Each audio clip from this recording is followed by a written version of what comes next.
അനുകുട്ടി, എന്തോ മനോഹരമായിട്ടുള്ളൊരു പാട്ടാണ് ഇത് കേട്ടോ. ദാസേട്ടൻ അന്തം വിട്ട് പാടി വെച്ചിരിക്കുന്ന ഒരു പാട്ടാണ്. മോള് ഫെയർലി സങ് നന്നായിട്ട് പാടി കേട്ടോ, കുഴപ്പമില്ല. Thank you. പക്ഷെ കുറെ സ്ഥലങ്ങള് ശ്രുതി മോളൊന്ന് ശ്രദ്ധിക്കണമെന്ന്. അതായത് എന്നിട്ട് ശ്യാമസുന്ദര പുഷ്പമേ പുഷ്പമേ, അത് എല്ലാ സ്ഥലത്തും മോക്ക് ചേർന്നിട്ടില്ല. പുഷ്പം നല്ലതല്ലേ പുഷ്പം? ആ. അപ്പൊ ഒന്ന് ചേർത്തേ നോക്കട്ടെ. ശ്യാമസുന്ദര പുഷ്പമേ മേ സുന്ദര പുഷ്പമേ എന്റെ പ്രേമ, ആ ഫീല് വേണം. എന്റെ പ്രേമ ഉം. സംഗീതമാണു നീ മാണു നീ, ഒരു കുണുക്കുണ്ട്. മാണു നീ ആ. ധ്യാ താഴെ കൃത്യമാണ്. ധ്യാനലീനമിരിപ്പു ധ്യാനലീനമീരിപ്പു ഞാൻ, ധ്യാനലീനമിരിപ്പു ഞാൻ, ധ്യാനലീനമിരിപ്പു ഗാമരീക സാ, നോട്ടെല്ലാം കൃത്യമാവട്ടെ. ധ്യാനലീനമിരിപ്പു ഞാൻ, ഗാനമെന്നെ മറക്കുമോ? അവിടെ കുറച്ചൊരു ഗിരിപ്പിൽ പറ്റേ. ആനനേ നീ നനീ നീ എന്റെ താരി താരി തീരി, അവിടെ സംഗതിയുണ്ട്. എന്റെ ഗാനമെന്നിൽ കറക്റ്റ് മരിക്കുമോ? കറക്റ്റ്. മരിക്കുമ്പോ ഒക്കെ നേരത്തെ ശ്രുതിയായിരുന്നു മോളുടെ ഏറ്റവും വലിയ പ്രശ്നം. അത് കഴിഞ്ഞിട്ട് വേറെ ഏതോ വിഭജിയിൽ പടർന്നേറുവാൻ എനിക്കാകുമോ, അവിടെയും ശ്രുതി. പിന്നെ വേർപെടും വേർപെടും മിണപ്പക്ഷി, വേർപെടും വേർപെടും മിണപ്പക്ഷി. അവിടെ എത്തുന്നില്ല മോളെ. വേർപെടുമിണ പക്ഷി തൻ ശോകവേണു, ആ ഒരു സ്വിങ്ങില് പാടൂ. ശോകവേണുനാദം മോള് ഒരുപാട് വലിക്കാതെ ശോകവേണുനാഥ. മോള് എല്ലായിടത്തും വരികൾക്കൊരു ചെറിയൊരു സ്ട്രെസ് കൊടുക്കണം. ശോകവേണുദാനി നീ നാരിരേ ശ്യാമ, ആ ഒരു ഫീല് പഠിക്കും. ശോകവേണുനാദമാ, നായിലൊരു തള്ളു കൊടുക്ക്. ശോകവേണുനാദമാ, അതല്ല വേണുനാഥമാ, അതാണ്. ശോകവേണുനാദമായി കഴിഞ്ഞു. മാറും, അവിടെ പ്ലേ മാറുമോ? കറക്റ്റ്. അപ്പൊ ഇതൊക്കെയാണ്. പിന്നെ മേഘമായി അടുത്ത ചരണത്തിലും അവിടെ എത്തിയിട്ടില്ല. ബാക്കിയെല്ലാം നന്നായിരുന്നു കേട്ടോ. Thank you. ബാക്കി പറഞ്ഞു ഒഴിച്ചു കഴിഞ്ഞാൽ ബാക്കി എല്ലാ സ്ഥലങ്ങളും നന്നായിരുന്നു. Okay, all the best. Thank U.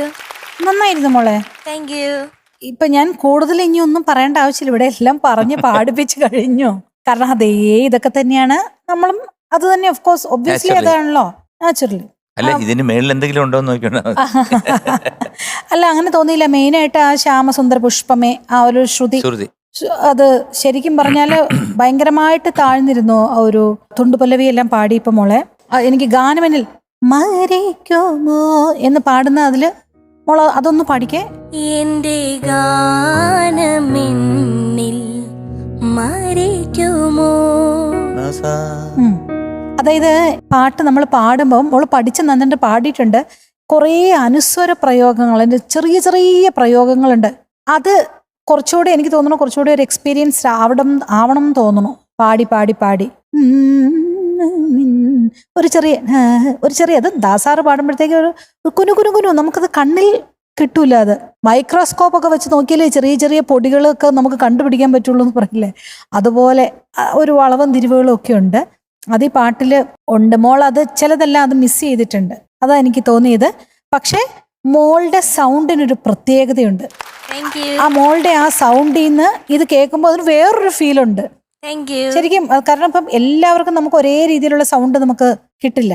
പക്ഷെ മോളുടെ സൗണ്ടിനൊരു ബ്യൂട്ടി ഉണ്ട്, അതിനൊരു എന്താ പറയണ, നല്ല ഒരു വെയിറ്റ് ഉള്ള സൗണ്ടാണ്, ഒരു ഡിഫറൻസ് ഉണ്ട്, എല്ലാം ഉണ്ട്. മോള് കുറച്ചുകൂടി ഇങ്ങനത്തെ കാര്യങ്ങൾ, ഈ അനുസ്വര പ്രയോഗങ്ങൾ ആ വളവ്, ആ ബ്യൂട്ടി, എന്താ എംബലിഷ്മെന്റ്സ് എന്നൊക്കെ നമ്മൾ പറയത്തില്ലേ, അതൊക്കെ ഒന്നുകൂടി ഒന്ന് മനസ്സിലാക്കി. അത് ശരിക്കും പറഞ്ഞാൽ നമുക്കൊരാൾക്ക് പറഞ്ഞു കൊടുക്കാൻ പറ്റില്ല ഇങ്ങനത്തെ സാധനങ്ങൾ. ഈ ഓരോ ലൈനിൽ വരുന്ന ഈ കാര്യങ്ങൾ, കുനുകുനുകുനുന്നുള്ള കാര്യങ്ങൾ നമ്മളത് കേട്ട് വളരെ ഫോക്കസ് ആയിട്ട് കേട്ട് നമ്മളത് തിരിച്ച് പാടി പാടി ശീലിക്കുമ്പോൾ കുറേ കഴിയുമ്പോൾ അതിനുള്ളിൽ വീഴും, ആ ഗ്രൂവിനുള്ളിൽ നമ്മൾ വീഴും. പിന്നെ നമുക്ക് എല്ലാ പാട്ടുകളും അതോടുകൂടി. എനിക്ക് അന്നക്കുട്ടിക്ക് അതാണ് ഒരു കുറവ് തോന്നിയിട്ടുള്ളത്. ബാക്കി ഭാഗങ്ങൾ പ്രത്യേകിച്ച് മേഘമായി മേഘരാഗമായി അതും മെയിനായിട്ട് എനിക്ക് തോന്നി. ഈ അനുപല്ലിവിടെയും ചരണത്തിൻ്റെ ആ ഒരു പോർഷനും നിർത്തുന്ന ശ്യാമസുന്ദര പുഷ്പമേ അതും കേട്ടാ, അത് നോക്കിയിട്ട് ബാക്കിയെല്ലാം എനിക്ക് ഇഷ്ടപ്പെട്ടു. Thank you. God bless you. Thank you. Annakutty എന്തോ നന്നായിരുന്നു. Thank you. രാഘവ മാഷിന്റെ കുറെ ഫീമെയിൽ സോങ്സ് ഇല്ല, പിന്നെ എന്തുകൊണ്ടാണ് മെയിലിന്റെ ഒരു സോങ് സെലക്ട് ചെയ്തത്? അത് നമ്മളിങ്ങനെ സെലക്ട് ചെയ്ത് ഇട്ട് കൊടുത്തപ്പോ അങ്ങനെ തന്നോണ്ട് അതിൽ നിന്നൊരു നറുക്കെടുത്ത്. ജാനകിയപ്പ പാടിയൊക്കെ എന്തോരം പാട്ടില്ല. പക്ഷെ ഞാനിപ്പോ മോള് ഈ പാട്ട് പാടണം എന്ന് പറഞ്ഞു വന്നപ്പോൾ ഞാൻ ആലോചിച്ചു, ദാസാറ് പാടിയ പാട്ട് എങ്ങനെ ഇരിക്കും മോള്.